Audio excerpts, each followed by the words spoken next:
is Mark Gunn Media. Hit it! Welcome to Gunshots Straight from the Hip. I'm your host, Mark Gunn. The views expressed on this program are those of the host and guests and not necessarily reflective of anyone or any entity associated with this broadcast. This episode brought to you by Before Your First Gig, an audiobook written by Steve Dustcircle and produced by Mark Gunn Media. If you're a beginning musician, this is a primer that you'll definitely want to hear. Tips and strategies for setting yourself up for live performances and paid gigs. Before Your First Gig by Steve Dustcircle. Available now on iTunes, Audible.com, and Amazon. Before Your First Gig by Steve Dustcircle. Produced by Mark Gunn Media. This episode, The Americans America Forgot, Puerto Rico, 1 year later. A look back at my conversation with Red Cross volunteer, Noemi Santiago. Quick question. What's the significance of the date Wednesday, September 20th, 2017? Don't remember, do you? Well, that's the day that Hurricane Maria devastated the island of Puerto Rico. Maria's direct hit, devastating Puerto Rico. The first Category 4 storm to strike Puerto Rico in 85 years. Roofs peeled from buildings, debris flying, structures collapsing. Up to 30 inches of rain in some areas, engulfing whole neighborhoods. The emergency management director saying the entire island is destroyed. Many of these homes not built to withstand any hurricane, let alone a Category 4. 100% of Puerto Rico now without power. Terrified residents singing about strength during trying times to ease the fear. Maria hit right on the heels of two other disastrous storms that hit parts of Texas and Louisiana. To the credit of a lot of Americans, folks pitched in to help those in Texas almost immediately. Puerto Rico, the response simply wasn't nearly as quick. Yasmin Torres is trying to survive after losing everything, including the roof over her head. She's sleeping outside her hard house into a soft-sided tent. That's all she's got. The first government relief finally rolled into the southeastern part of the island, 9 days after the storm. Manolo Morales was grateful to receive squash to eat. He's been eating canned sardines, capturing rainwater in barrels and pots just to have something to drink. Residents here hope there are more relief supplies on the way and that the government does not forget about them. While lots of Americans did what they could through manpower and donations, Donald Trump managed once again to make a complete pendejo of himself with his visit. The president's chief critic on the island, San Juan Mayor Carmen Yulín Cruz, she had accused the administration of, quote, killing us with inefficiency. He fired back over the weekend, branding the mayor a poor leader and a politically motivated ingrate. And he said people on the ravaged island want everything done for them. Now, I hate to tell you, Puerto Rico, but you've thrown our budget a little out of whack because we've spent a lot of money on Puerto Rico. Inside a church, the president threw paper towels and other supplies into a crowd. Neighborhoods that are in the capital, San Juan, which has received most of the aid, first responders, etc., and yet they hadn't received a single drop of aid. They had SOS signs on the highways, and this is 13 days after the storm, of course. We understand they got some food finally yesterday. Things are very desperate there. The sewage system flooded. They say people are sick. It is quite a dire situation. People here were already upset. Trump's image here wasn't great already because of the slow response, obviously, but also because of his tweets where he kept saying that Puerto Ricans were not doing enough to help themselves, when really on the ground, the community effort was huge. Now, when he said the Katrina comment, people here were telling us that's not fair. Of course, there hasn't been as much loss of life as Katrina saw, but for us, we lost everything. We lost our livelihoods. This is a tragedy, and it is devastating. They didn't really appreciate that, nor the fact that Trump said that the budget was already being stretched out because of aid to Puerto Rico. Everybody is really keeping close attention to the funding, how much money would be allocated, because it will have an impact right here on the street. One of the more disturbing aspects of this tragedy. My grandmother and my grandfather who are in Puerto Rico, we haven't heard from them. Looking for my grandfather. I have not been able to speak to him. Some worry that donation fatigue is setting in after Hurricanes Harvey and Irma. Americans may be tired of giving. People can become a little bit despondent about the capacity to make a difference. And we want to remind them that actually their contributions do matter. There's no donation fatigue. people on the mainland are saying, how can I get supplies there? The governor has said, listen, we've got thousands, hundreds of thousands of pounds of food. We've got millions of liters of water. We just need more people and more trucks to deliver. As with anything in our news cycle, Americans, on average, have a very short attention span. This is one of the reasons why I'm doing this episode in the first place. How much have you heard about the relief effort since the initial days? How much has the administration mentioned it since that farce of a visit a few months ago? There's a very disturbing disconnect between the mainland and Puerto Rico. Now, did you know that just about half of the country didn't know that Puerto Ricans are United States citizens? That, yes, the island is indeed a part of the United States. Residents of Puerto Rico have been granted American citizenship by birth since 1917. But a recent poll shows only 43% of Americans know Puerto Ricans are actually U.S. citizens. Another 41% believe Puerto Ricans are only citizens of Puerto Rico. That's not true because Puerto Rico isn't an independent country. 15% of those surveyed say they weren't sure. Because of this ignorance, they are the Americans that America forgot.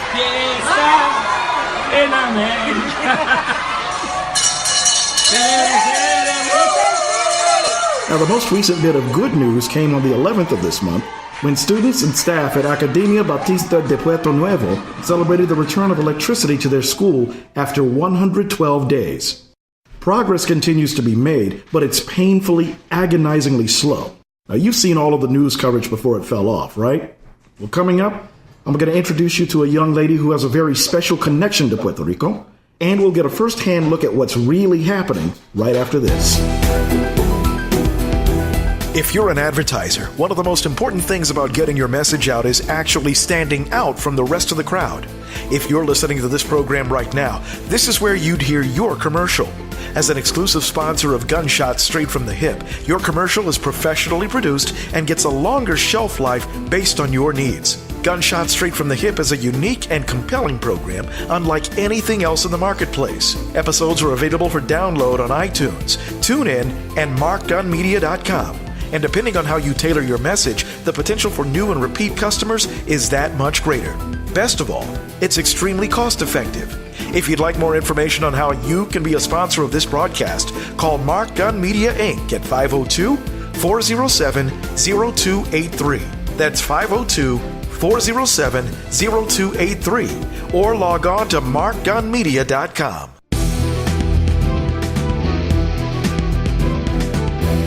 For downloads of this and past episodes and information about all the multimedia services we offer, log on to our website at www.markgunmedia.com. That's markgunmedia.com. Welcome back to Gunshots Straight from the Hip. I'm Mark Gunn, and we're talking about the Americans America Forgot, an update on the recovery efforts in Puerto Rico. Our special guest spent several weeks on the island as a volunteer for the relief effort. She's also a native and just happens to be my neighbor, Noemi Santiago. Noemi, how you doing? I'm doing fine. Good. Well, first of all, welcome back home. Thank you. All right, so I know for you this relief effort started months ago. How did you get involved? As soon the Maria touched Puerto Rico, in my heart was to help my island. Mm-hmm. My father's over there. And as soon it happened on Wednesday, on Monday we start getting a truck together and sending supplies to the island. But it was kind of hard because as soon we let the truck leave and take the airplane and hit Puerto Rico, we don't know. We can track it no more because they was holding the supplies. Now, you were able to generate a lot of those donations because I remember seeing a gang of stuff in your garage. Yes. How did that start here in Louisville? I have a couple of friends. I have a community. It's a group called Boricuas in Louisville. Mm-hmm. That's Puerto Ricans in Louisville, and that's how we start moving. And I have a couple of friends that get together, and then I follow them and help them, and I just get my friends to help too at the same time. Now, I know you went through quite a bit of red tape to actually get to travel back to Puerto Rico. Yes. What was that process like? As soon Maria hit Puerto Rico, I applied for the Red Cross to go as a volunteer. Mm-hmm. They had to check my background. It take a little time for them to get me there. But it was taking so long that I was calling them. I said, when is this going to be? When I need to take the trainings? And then the training start. It took like a month and a half of training and all the paperwork that I need to do for work, because then I had to take a little absent to go to the island. But everything worked perfect. I know God have a purpose for me to go when I win. He didn't want me to go the 2 weeks after. Right. He waited to me to go there on November 13th, and I went for 21 days. We saw a lot of the devastation in the days after Maria hit. What was it like when you got off the plane and you finally were, you were able to get situated to where you were supposed to be? What was your first reaction to seeing all of that? Before I left, the Red Cross, because I'm from Puerto Rico, they prepare me mentally. They say, it's your island, it's your people, and you're going to see this going to be devastated. And I was prepared, but you never prepare for see that much damage. Right. And it was sad. It was sad to see all the tarp when you go in the airplane. Everything got tarp and everything is blown away. It wasn't looking at Puerto Rico. Everything was brown. No, it was no green. The green was starting to come out. And they told me before, now you see green, because before you came in, like a month ago, it was no green. It was gone completely, like a desert. Just as a point of reference, I spent a few years as a child in Puerto Rico, so I know the green of which you speak. There's a lot of lush landscape all over the island, even within some of the more populated city areas and suburb areas. That green with the palm trees and the grass and everything. So yeah, in my mind's eye, I know exactly what you're talking about. So I know the process of all the volunteers getting settled, and I know we talked about this before. Getting acquainted with new people, trying to get your bearings, being away from home. What was that process like? Say like the first or second night that you were there. When I get there, I went to a hostel. I'd never been in a hostel before. I should see that in TV. I didn't even know it was hostels in Puerto Rico. I was prepared to go to a shelter. I was prepared to go and sleep with people, different people in the same room, but I was not prepared to be sleeping with 10, 12 people, co-ed. But it was hard the first night I got there. It's hot. It's really, really humid. Right. It's now, the generator only worked from 6 p.m. to 8 a.m. And when the generator worked, the fan wasn't that much. And I see too many bugs. I see too many mosquitoes. And I called my husband and I said, no, I don't think I want to be here. But then I had to catch myself. It's people in here, they don't have nowhere to sleep. Right. It's people in here that don't have electricity since September 20. They don't have no water. They're being through not having nothing to eat. And then I'm going to complain because I'm going to sleep with 10 people and I don't have a fan.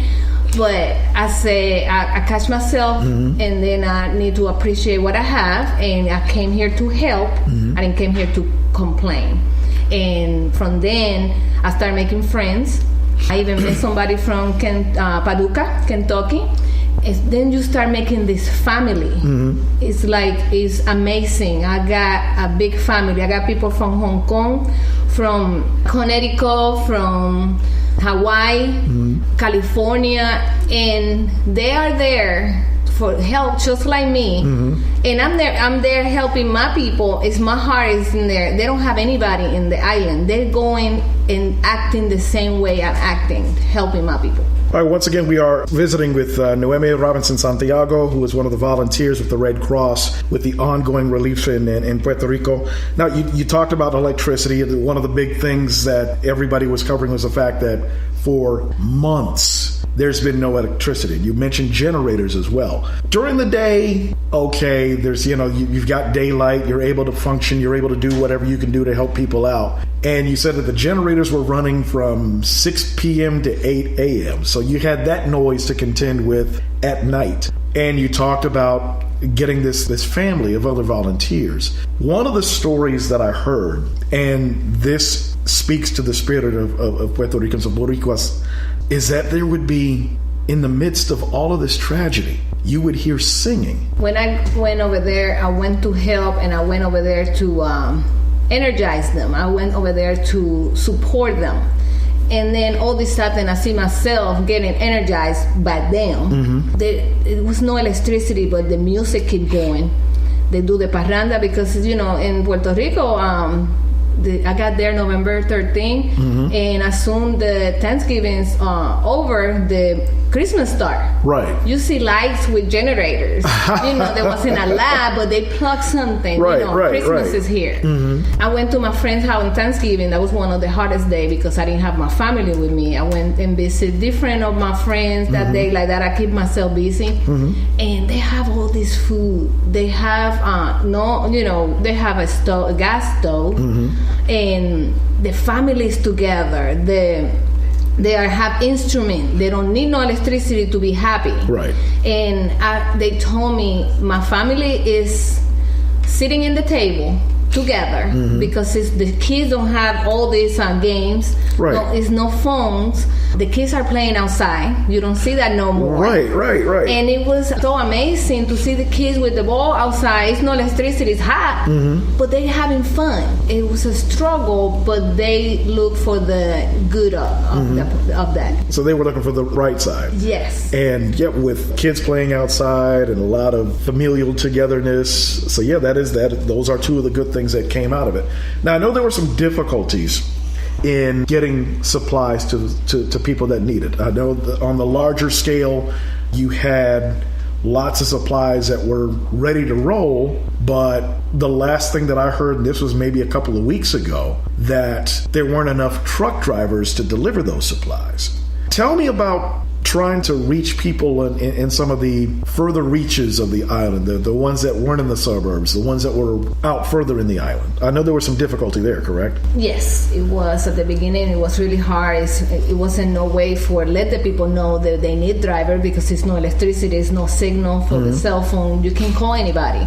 You can put it on the news. We need people. It was kind of hard, but some people that was able to drive and had the right license to drive this type of truck, they don't have the way to get there because it was no gasoline and it was everything was hard. But now when I went there November 13, everything was getting back to normal. The lines in the gas station wasn't bad, and drivers start coming out. And something that I had to say, I never worked for the Red Cross before, never donated for the Red Cross before, but I'm so glad I was part of the Red Cross. You got all these drivers, they're getting paid to work, and they have to feed the family. But they work with the Red Cross, and then us as a volunteer follow the trucks to these mountains, to these places that not everybody can go because still the streets are really dangerous. And these drivers still go to places that say there's no way that truck can go through that. And they get there anyway. And they get there. Yeah. Wow. So in talking with some of the people throughout the course of your work, what kind of stories would you hear, or what kind of things would they tell you about what they were going through? As soon as the Red Cross get there and they see our best, they get so excited. They start screaming. They say, Red Cross is here, because we trying to announce to the community that we're coming, but it's really hard when there's no electricity. Right. But and then when we get there, we start call your neighbor, go and get your mom, get everybody, and then like that we can give the supplies. And me being Puerto Rican, I'm home. I'm screaming just like them. Come on, let's get the neighbor. What's the neighbor's name? Blanca, come on, Blanca, come on, Maria. Because, and then they feel like she's just like me, and then we treat them good because they don't want to get hanged out, but they have to because they don't have nothing else. But you have to treat them with respect. You have to have an open ear. You have to have open arms. Hug them. They need a hug. Some of these people don't have no job. Some of these people don't have no home. I had one of the volunteers helping me. She told me, I lost my house. But, she's here helping me with a smile and giving stuff to others. And I said, well, she might have just lost a little part of the house. Right. And then that's me thinking, like, it's no way this lady can be here and lost the house. I guess I said, and then I worked with her again. She's a local volunteer. I worked with her again, and she said, well, we're close to my house. Do you want to see? She allowed me to take a video. The house was completely gone. Oh, wow. And then she still go every day because she don't have no job. I think her job was giving her maybe a couple hours a day or a week. But when she didn't have to go and work the hours, she was volunteer and helping others. And that was amazing. That stuff because I'm here thinking that she's no way that she lost her house and here helping. Like, my mind was so little at that point, and then when she took me to the house and allowed me to videotape her house, I want to cry. It was completely gone. The house was almost going to the hill. But it's a lot of good spirit in Puerto Rico. We are strong people. Speaking of jobs, I know there was quite a few companies that their employees lost everything. And even those businesses were lost. But yet they're still paying their employees even though they don't have a job to go to. Of course, there was the school that I talked about earlier that finally got power back. And you're still in touch with your family even though you're back home now, right? Yes. I'm able to talk to my father and my daughter's grandmother and aunt, and that's how I keep in touch and know what's going on. Because sometimes in the news don't tell you everything, and sometimes we are forgotten. They don't talk about no more. You don't see nothing else about Puerto Rico. We still need a lot of help. We still got 1.5 million of people without electricity. That means it's no refrigerator. If you need insulin, where do you put your insulin? Right. It's a lot of stuff. It's a lot of help that my island need. But God don't do wrong, and He know what He's doing, and I know that He's helping my island, and everything is going to be okay.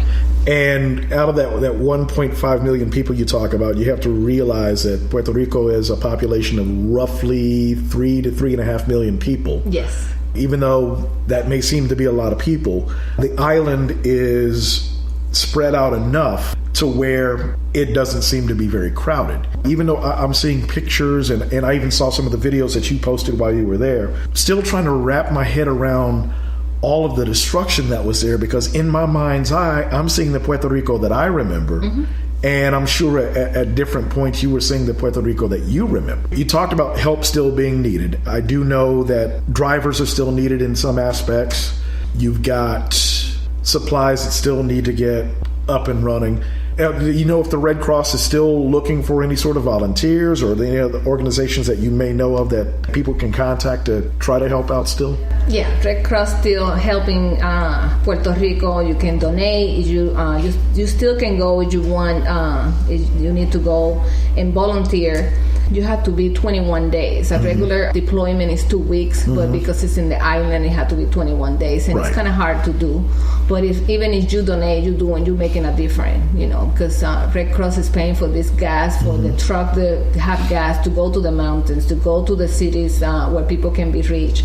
They're paying for rental cars for us to follow the drivers and then go and help and do the distribution. But it's a lot of stuff that it can be done. I have people that got there 2 days after Maria hit Puerto Rico. They're still there. Oh, wow. Still there. People from Hawaii. So what would you say to anybody in government? I would even say the White House, that administration, anybody that seems to have forgotten or just sloughed this off as, oh, those people will be all right. We don't need to help them anymore. Again, I did call this episode The Americans America Forgot. Is there any one thing in particular that you would like to let people know about what's going on there and what you got out of the overall experience? I just wish the people with the power to do something, they do. We have places where the people in Puerto Rico have to make their own way to pass something from the it's not a bridge, but they have to do that's right. You were telling me the story of a pulley, a makeshift pulley that was made. Yes, but I know there's people capable to do something better. If we did it, maybe with rope and a little milk carton. Right, a little milk crate. Yeah. So you were able to shuttle supplies back and forth over this makeshift pulley that you guys made. Yes, I'm pretty sure it's help that can be sent to do something better than that. So I would strongly encourage everyone that hears this, go on to the Red Cross website. I'm sure there's information about the relief effort. Check out social media, because you'll never know what you'll find. Just do a search for Puerto Rico or Boricuas, and you'll find information that way. Anything and everything you can do, even if it's just something as simple as prayers, if that's where you live, that all helps. And again, we wanted to do this episode because this is something that slipped through the cracks. And for all of this country's talk about supporting Americans and being good Americans, the fact that you've got an island full of Americans that have been forgotten about is shameful. So that's why we wanted to bring this episode to you. Noemi, thank you so much for doing this. Thank you. Thank you. All right. And if you want more information about it, hit the redcross.org. You'll find out what you need to do in order to help. You've been listening to Gunshots Straight from the Hip. The views expressed are those of the host and guests and not reflective of any business entity or anyone associated with this broadcast. If you have any comments or want more information on how to be a sponsor, log on to our website at markgunmedia.com or call us at 502-407-0283. That's 502-407-0283. Thank you for listening. Mark Gun Media. No hype, no hoopla, just damn good work.